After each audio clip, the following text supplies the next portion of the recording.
It's no secret that Manchester United like Elliot Anderson, but so does pretty much every club that wants to sign a midfielder because he has been fantastic this season. Elliot Anderson seems to be Manchester United's dream transfer, but how can Manchester United make it happen? Is it possible? And in fact, it is possible, but there's a few things Manchester United need to do, particularly one thing to get Elliot Anderson this summer that we will talk about as Fabrizio Romano gives a big update on midfield and the latest there. We've obviously heard about Anderson, Morton, Baleba for ages, but there is a few other targets. We're going to talk about Lisandro Martinez. What is the latest on his injury? When will he be back? Could Michael Carrick get the job? What is United's current stance on that? We're going to talk about Cesco's mentality, a few comments Cesco made about not starting, which I really like.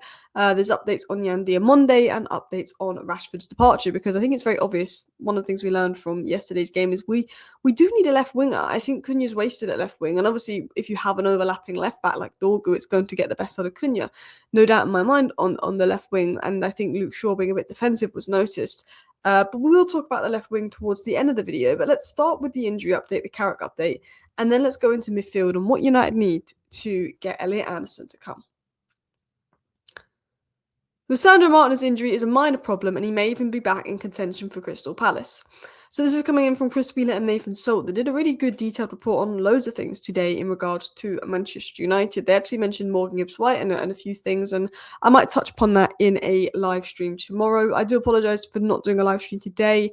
It's just because I've been quite ill lately, and when I'm ill, sometimes I just get like these functional tics, and I don't want to be live in case I do something weird, you know what I mean? Because I can sometimes just say something or make a weird movement. But I will talk about the Morgan Gibbs-White situation tomorrow on live. The news on that, I think he'll probably go to City. But going back on topic, Lisandro Martinez's injury is a minor problem, and he may be back for Palace, which is good stuff. Look, I think Yoro and Maguire were very solid versus Everton. We got a clean sheet. I think outside of set pieces, we weren't actually tested a lot. But I thought, I couldn't fault Maguire, couldn't fault Euro in the Everton game. But I think with Lisandro Martinez, his ability on the ball to play those passes is phenomenal. Lisandro Martinez, and I'm not saying he would play for prime Barcelona, but I'm saying on the ball, he has the technical ability that prime Barcelona players had, and prime Barcelona players would want. He's so good on the ball at those passes. But let's talk about Carrick, and then let's talk about the midfield.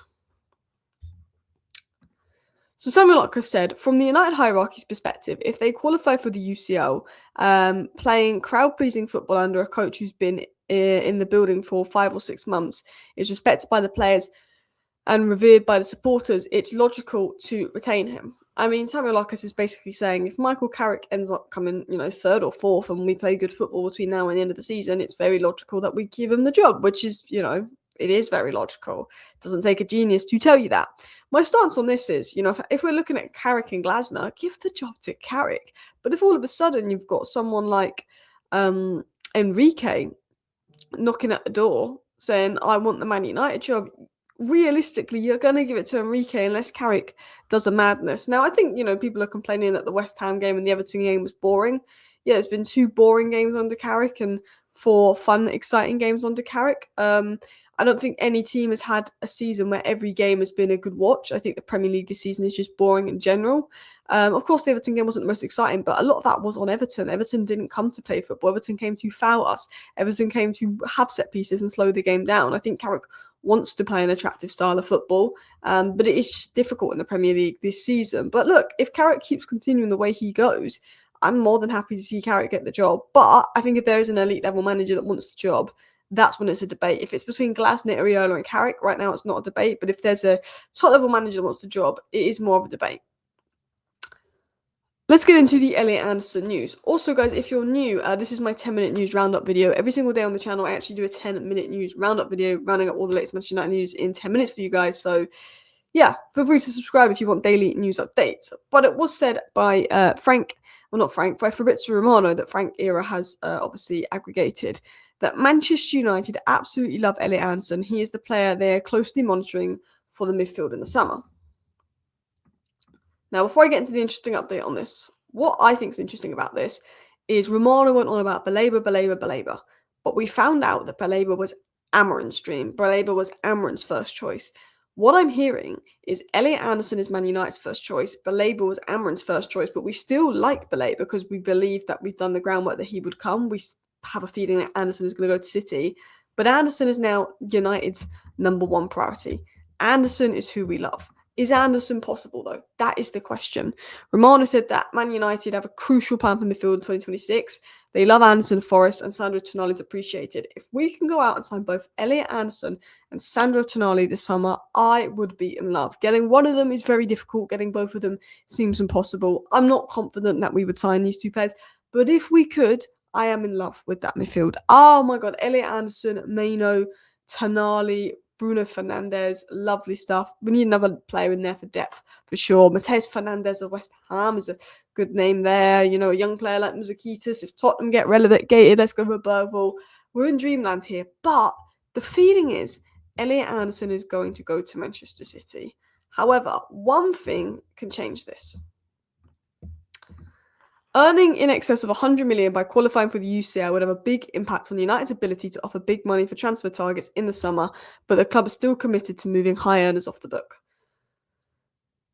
If we get Champions League football, I believe we can get Elliot Anderson. I think if we don't get Champions League football, we haven't got a chance. But Pep, there's a belief that Pep will leave City at the end of the season. If we get Champions League football, we can offer Elliot Anderson a very high wage, especially with Casemiro off the books.